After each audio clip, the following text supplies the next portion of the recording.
माँ को तो स्पेशली वो लोग सुकून नहीं करने देते हैं।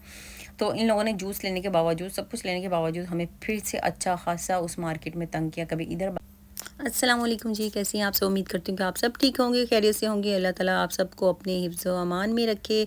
ये एक मिनी व्लॉग है हमारा, और मेमोरी के तौर पर मैंने इसकी, आपको पता है कि मैं मेमोरी के तौर पे वीडियोस बनाती हूँ और उनको सेव कर देती हूँ, ताकि जो पाकिस्तान में रहने वाले हमारे प्यारे हैं, हमारे अपने हैं, वो भी देख के खुश हो जाते हैं। उनको भी पता चल जाता है कि हम लोग वहाँ पे क्या मार्का मार रहे हैं और क्या गुल खिला रहे हैं, और वो खुश भी हो जाते हैं देखकर, उनको हमारे हालात भी पता चल जाते हैं। अच्छा जी, ये मेरी सिस्टर ने मुझे कॉल की कि ऐसा करते हैं कि ड्राइव आज जो है ना, गाड़ी फ्री है तो हम लोग थोड़ा राउंड लेते हैं। मेरी सिस्टर के पास जो लाइसेंस है वो है लॉकडाउन से बहुत पहले का, तो इन्होंने काफ़ी अर्सा हो गया ड्राइव नहीं की थी। तो उसने भी सोचा कि चलो ख़तरे अकेला नहीं कर लेती हूँ रिस्क, इसको भी साथ ही लेके जाती हूँ। हम तो डूबे हैं सनम, तुम्हें भी ले डूबेंगे। छोटी बहन होने के नाते मैंने उसको हामी भर दी। मैंने बोला ठीक है हम चलते हैं। और हमारे साथ दो बच्चे थे, दो बच्चे कहीं और गए हुए थे अपने बाबा के साथ, तो हम लोग भी चल दिए उन दोनों को लेकर। फ़ायदा हमें ये भी था कि चलो बच्चे कम ही हों तो अच्छा है, ख़ास तौर पे न्यू ड्राइवर के साथ। तो हम लोग गए। अब हमने कुछ लेना तो था नहीं, तो हमने कहा कि हम पास वाली मार्केट में जाते हैं। उससे ये होता है कि बच्चे जो हैं वो खुश हो जाएंगे, घूमेंगे फिरेंगे और थोड़ा उनको चीज़ लेके दे देंगे। दूसरा, मैंने अपनी सिस्टर को कहा कि बहन ऐसा करो कि दूसरी गाड़ी से ना डिस्टेंस अच्छा खासा ही रखो। ये जो आपको ग्रे वाली गाड़ी से डिस्टेंस नज़र आ रहा है ये नहीं है, ये ब्लैक गाड़ी से डिस्टेंस बता रही हूँ, ठीक है? क्योंकि रश था उस दिन, पता नहीं क्यों उस टाइम रश था। हालांकि इस टाइम वहाँ जिस टाइम हम लोग निकले थे तो उस टाइम यहाँ रश नहीं होता, लेकिन रश था। तो मैंने उसे कहा कि अच्छा खासा डिस्टेंस रखो, ताकि वजते वजते जो है ना हमें टाइम लगे, इतना वजने लगे गाड़ी तो तुम जो है अपने आप को संभाल लो, अल्लाह ना करे। अच्छा जी, खैर हम लोग पहुंच गए मार्केट। अल्लाह अल्लाह करके वहाँ जाके बच्चों ने हमारी वो अल्लाह अल्लाह करवाई कि आपको पता ही होगा। हर किसी के अपने बच्चे होते हैं, हर किसी का जो है ना अपने बच्चों की नेचर अलग होती है। हमारे बच्चे जो हैं वो मार्केट में जाके हमें इतना तंग करते हैं, इतना तंग करते हैं, उनको पता है घर में नहीं तंग करते, उसकी सारी कसर जो है ना वो मार्केट में निकालते हैं। हम लोग जो सोच के चाहते हैं ना वैसा होता नहीं है। वो लोग हमें अपने में इतना उलझा देते हैं कि हम लोग भूल जाते हैं कि हमने चीज़ें क्या लेनी थी। तो फिर इसका बेहतरीन तरीका यही होता है कि हम लिख के ही लेके जाते हैं, हमेशा लिख के लेके जाते हैं।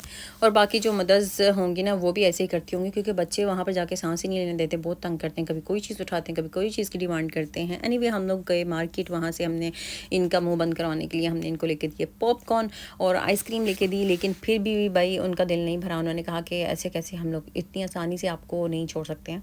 फिर हम लोगों ने कहा कि अच्छा हम ऐसा करते हैं, अभी दूसरी मार्केट में जाते हैं। जिस मार्केट में हम पहले गए थे वहाँ था रश, तो वहाँ पे ये हमें तंग कर रहे थे, तो हम इनको साथ ही वीवा मार्केट थी, हम वहाँ पे आ गए।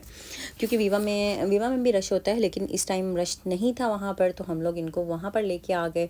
वहाँ पे बैठ के इन्होंने पिछली वाली मार्केट से जो पॉपकॉर्न लिए थे वहाँ पर बैठ के उन्होंने पॉपकॉर्न खाए, आइसक्रीम खाई। मुझे भी पॉपकॉर्न का जो है एक मूवी स्टार का वो बॉक्स नज़र आया, तो मैंने कहा अच्छा चलो हम भी ले लेते हैं। तो उसके बाद हमें नज़र आई एक मशीन फ्रेश जूस की। हमने सोचा चलो हम जूस पी लेते हैं, लेकिन क्या जी वो मशीन को क्या मसला था, मशीन से जूस गिर रहा था। बार बार हमने भाई को बुलाया, भाई ये जूस गिर रहा है तो अच्छी बात नहीं है। उसने कहा, अभी उसने सेट करने की कोशिश की, जब उससे सही नहीं हुआ तो उसने भी कहा बहन जैसे चल रहा है तो चलने दो। मैंने बोला चलो सही है, जब उसको कोई प्रॉब्लम नहीं है तो हमें क्या प्रॉब्लम भाई। तो खैर हमने जूस बनाए दो, और हम लोगों ने जूस पिए। और जैसे अभी हम पी रहे थे, ढक्कन खोल के मुंह के लगाया था, पीछे से वो दोनों हाजिर हो गए कि तुम लोगों ने हिम्मत कैसे की हमारे बगैर जूस पीने की। फिर उन्होंने कहा हमें भी जूस चाहिए, हमें भी जूस लेके दो। उनको भी जूस लेके दिया, उन्होंने जूस पिया और साथ अच्छी खासी शरारतें की, चाहे चीज़ लेके दे दो, चाहे प्रोमिस ले लो इनसे।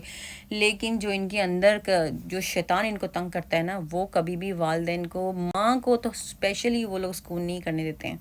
तो इन लोगों ने जूस लेने के बावजूद, सब कुछ लेने के बावजूद हमें फिर से अच्छा खासा उस मार्केट में तंग किया। कभी इधर भागे, कभी उधर भागे, कभी कोई चीज़ की डिमांड, कभी कोई चीज़ की डिमांड। तो हमने कहा कि भाई आज के दिन के लिए इतना काफ़ी है, हम ऐसा करते हैं अभी वापस चलते हैं। तो इनको शायद तरस आ गया हमारे ऊपर। ये फिर इन्होंने देखा कि मम्मा जो है ना और खाला दोनों अच्छी खासी अब तपी हुई हैं और फिर वो मारेंगी। फिर हम लोगों ने इनको बिठाया गाड़ी में और हम लोग वापसी के लिए रवाना हो गए। और फिर मैंने व्हाट्सएप पे सबको मैसेज कर दिया, भाई हम खैरियत से रवाना हो चुके हैं घर में, परेशान नहीं होना। और ये सिर्फ एक मजाक था। अल्लाह ताला सबको अपनी हिफ्ज़ व अमान में रखे। खैर मैंने अपने हस्बैंड को कहा हुआ था कि मुझे एक मशीन चाहिए साइकिलिंग वाली, वो भी जाके सेकेंड हैंड मशीन लेके आए। जब मैं घर आई तो देख के खुश हो गई, लेकिन गंदी हालत में थी। खैर चलो कर लेंगे, कोई बात नहीं है, चलता